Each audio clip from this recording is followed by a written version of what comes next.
Welcome back to part 2 of Siddarth Ramakrishnan's 2023 interview. If you're starting here, you might want to check out part 1. And if this is the first time you've ever visited this podcast, you might want to check out all of the interviews. Don't forget to subscribe if you're enjoying this podcast. And if you'd like to get a little bit closer and communicate a little bit more, check out my Substack. You will find the link to it in the description box below. On to the interview. And this is also similar in athletes. You talk about how, there's this old athlete who's like at the end of their the thing, but then this new guy comes in who is like playing really phenomenal. But the instincts and the intuition of the expert sometimes helps them win, because they know, they can anticipate, where the ball is going to go. They can anticipate like how the thing is going to unfold. And I think that's kind of where, as you said, we shouldn't be afraid of making those mistakes and going back and learning from them and kind of feeding into that intuitive process again and again.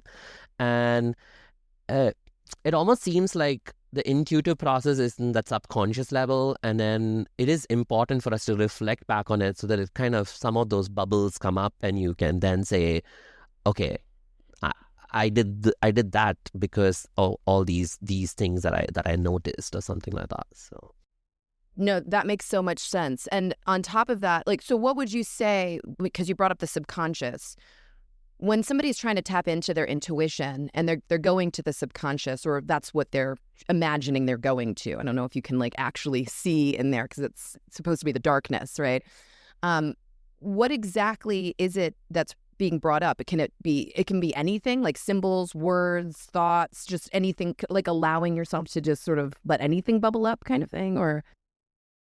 It's very interesting you bring this up, because I've been working on a book for Llewellyn Press, and it's supposed to be submitted in August, and it's on the Neuroscience and Divination. And a big chapter of that is intuition and intuitive processes. And I've been going through a series of exercises that I'm hoping to give people. And one of them is just, can I pick out a card? Yes, please. Yeah. So if I just pick out a card randomly, let's say this is the card I'm picking out, and almost what do you notice the first, or write down what you notice first about the card, and then what is your eye drawn to? And then maybe leave the card out or set it aside, and then look at it the next day and try and identify like pieces that you didn't notice before. And then start really thinking about, okay, why did I notice this yesterday and why did I notice this today?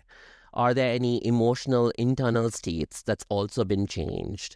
Or am I always biased and looking at just that one thing?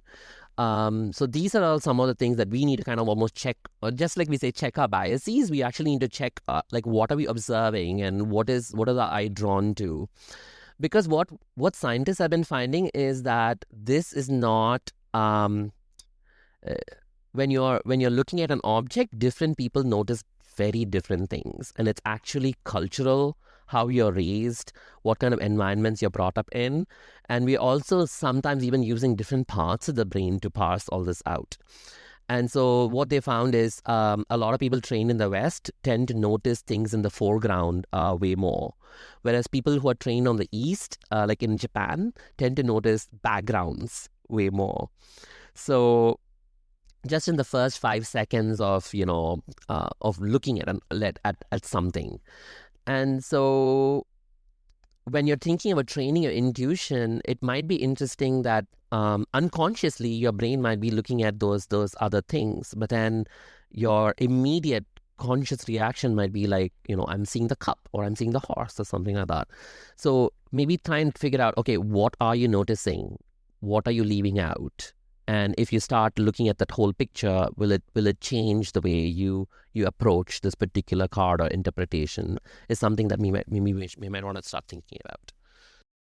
That's so enlightening, because I think I've read that before, but it's like, I'm so analytical, and I'm like, I'm just going to go to like the words about it and the definitions about it, because I just didn't understand what, for me, the importance of looking at the card, because I'll use so many different decks. And now I get it. But when I was first starting out, I was like, I just pushed it away. But you're right. Every deck has a different expression of that specific card. And then the things that person chose to put in there can assist you. And like you said, culturally, to look at what it is that your eye will naturally go to. And it's so funny. Maybe we're on a little intuitive wave right now, because you just answered another question I had, which was how to advise someone to allow their intuition to speak better to them. And so I think that's a perfect example. But moving on from there, it's like how can we improve it? How can we improve our intuition in general? Like, what's a way that we can just allow ourselves? Is it meditation? Is it noticing something every day as we're walking around? What would you say would just improve intuition overall? Yeah, so this one thing we already spoke about was after a reading, or after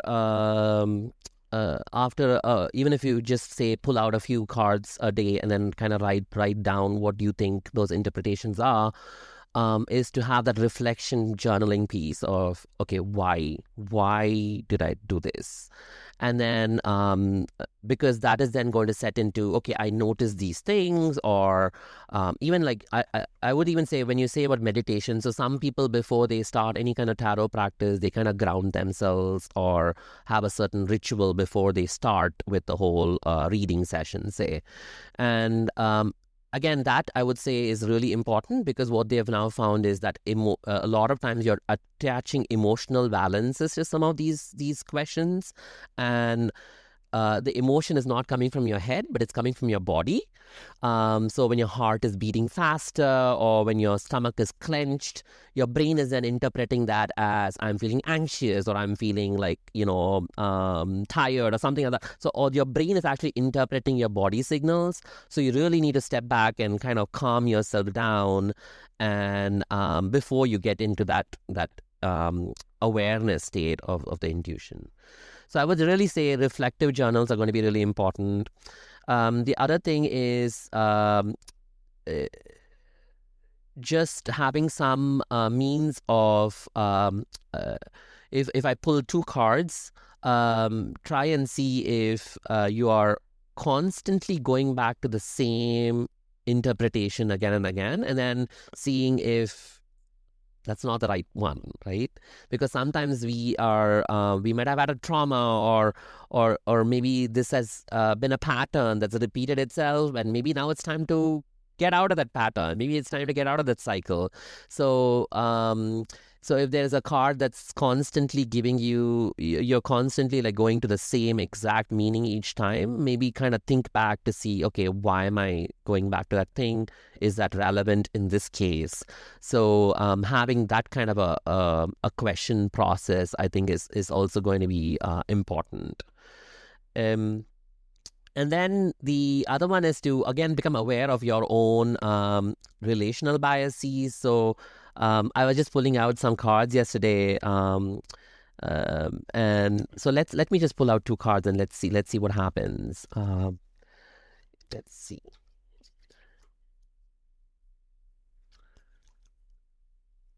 So if I'm pulling out the Eight of Pentacles and the Four of Cups, and you can ask, like, what is the relation between these two cards, or what is the pattern that you're recognizing in these two cards? And it could be that you're noticing this person looking down. In my image here, there's a person looking down on the and not seeing the gift in front of them in the Four of Cups, and the other person is like working hard to polish the Eight of Pentacles. But someone else, but both the figures are looking down and not away from them. So almost like an internal looking down aspect of things. So that's what I'm noticing here. But you might have a very different thing that you're noticing in this particular picture. So how are you kind of forming those relations between images is also something that I've been asking people to work on, to kind of think about what is your relationality, how is the narrative moving from one card to the other, what elements are you using to matching things up. Because ultimately a card reading is a storytelling. You're forming this through line narrative. So how are you moving from this point A to this point B? What is causing you to jump from A to B? That's where that's where that intuition lies, right? That's that little space where you're jumping from point A to point B. So what is causing you to make that jump? Again, this is not to say that I don't want people to feel everything has to be this analytical process, as you said, but having that piece of reflection will then help the next time. Next time you do your free form reading when you first look at it, but then just step back and say, okay, why did I do this? I think that's really going to be really important. And, I think that exactly what you're saying is an affirmation for people, because I think that my overanalyzation comes from the definitions, and you're talking about getting into a relationship with your own cards. And I think a lot of us get too scared to do that because we don't want to be seen as woo-woo. We want to be seen as being taken seriously. So we're going to learn everything there is about the card, and it gets very in your head.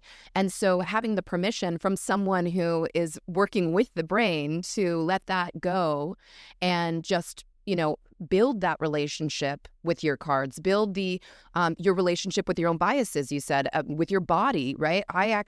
Something that I have to do better probably is an eating regimen throughout the day, because I'll get a lot of readings in a day. And if I don't eat at a certain time, I'm too full and I don't like that feeling, or I'm too hungry and I don't like that feeling. Something is taking my brain's attention, right? And because of that, I didn't even think of it the way that you said it. So it actually makes sense, because I've been like, you need to exercise in the morning. You need to get certain things out so that everything's as balanced as possible. Meditate to ground yourself so that your brain isn't interpreting things that are not necessarily to do with the reading. So that gives another affirmation of why there's so much that goes into tarot reading that's even beyond the cards themselves. This is about you, getting in touch with your own intuition, your body. It happens in your body. When I talk to people about meditation, a lot of times people don't realize the grounding process is getting into your body. People think meditation sometimes is crawling out of your body, and it's like, no, you're already crawled out of your body. You need to get into your body, because that's where all the vibrations happen. That's where your brain is sitting, is inside of your body. All of this stuff is what is causing the intuition to happen. You are the antenna, the intuitive antenna. So that makes so much sense. Let's I want to know now, what brought you to tarot? This is it's so fascinating. I mean, I figured you were super into tarot as well, since you created a deck, but you're even showing me cards from a deck that's not your deck. Is that your deck there that you're showing me? Yeah. So what brought you to tarot? What was this journey? I think about 20 years ago, when I first moved to this country, my sister already lived here. So she kind of sent me a tarot deck, and we used to kind of do readings for each other while watching the Gilmore Girls. Yes, I love it.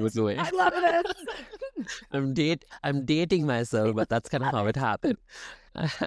And yeah, so at that point, I was doing it more to get answers. As an Indian who is Hindu, I don't have that disconnect between science and mysticism, because it was kind of always integrated. We had an altar at home. We prayed. I went to a school where we had to kind of do homage to the fire every weekend. So we always had to go through those things. And then my dad is a surgeon, but my mom used to consult astrologers. So astrology was kind of part of, growing up. So never had that disconnect between science and mysticism. So when tarot came up, I really enjoyed it, because it was it was giving me this toolkit almost to kind of understand a little bit more about myself or people around me. And then as I delved more into the brain, I was just starting to think of what's going on? Why are we interpreting these things? What's really the process? Because it's ultimately it's a piece of card, right? It's an image which is two-dimensional on a card, but somehow that's making us like create all these intuitive leaps or create these stories. And then I realized, most of the questions we ask are either about behavioral choices, emotional connections, or or like what's going to happen to me. So, or the self, and all these are related to the brain. Like, and so I was like, okay, well, I really need to like know more about like what's going on in our heads when we're doing this, and that's kind of how I started diving a little bit more into the research of tarot and looking into that. So when you were designing these cards, did you use, I don't have them in front of me. I thought they were out of stock, but they're not out of stock. I'm buying them. So anybody listening, buy these cards. They are so cool. So I'm really asking you blind, so I haven't really seen many of them. But when you were creating these cards, are every single one of them dedicated to a different part of the brain or dedicated to a different function of the brain? Yeah, right now it's only the major arcana. I don't have the minor arcana. I'm still working on the minor arcana. But yeah, so I looked at the major arcana and then I was thinking if from a neuroscience angle, like what is this going to be? And so it either talks about a different part of the brain or a different phenomenon in the brain, and using the tarot meaning as the diving point. So kind of each card, I'm just showing you the first, the Fool card. This one talks about beginnings, which is kind of what the Fool sometimes represents. And then at the bottom of it talks about neurulation, which is kind of the process by which your neurons initially kind of group together to form the brain and the spinal cord. And the reason I like that is because there's so much potential there. The brain is not formed. The animal is not formed. It can be anything. So many things can go right. So many things can go wrong. There can be like a huge array of things need to happen. And similarly, the Fool is embarking on this journey where so many things can happen. There's so much potential that's right in front of them. So kind of I like that juxtaposition of both. And then kind of the book there's a little booklet that comes with it which talks about the neuroscience and the tarot meanings and how you can interpret it one way or the other. So I had a lot of fun working on this because it really allowed me to think about different approaches to this particular deck. Thank you so much for joining us. And if you're enjoying this podcast, please feel free to subscribe. Until tomorrow, blessed be.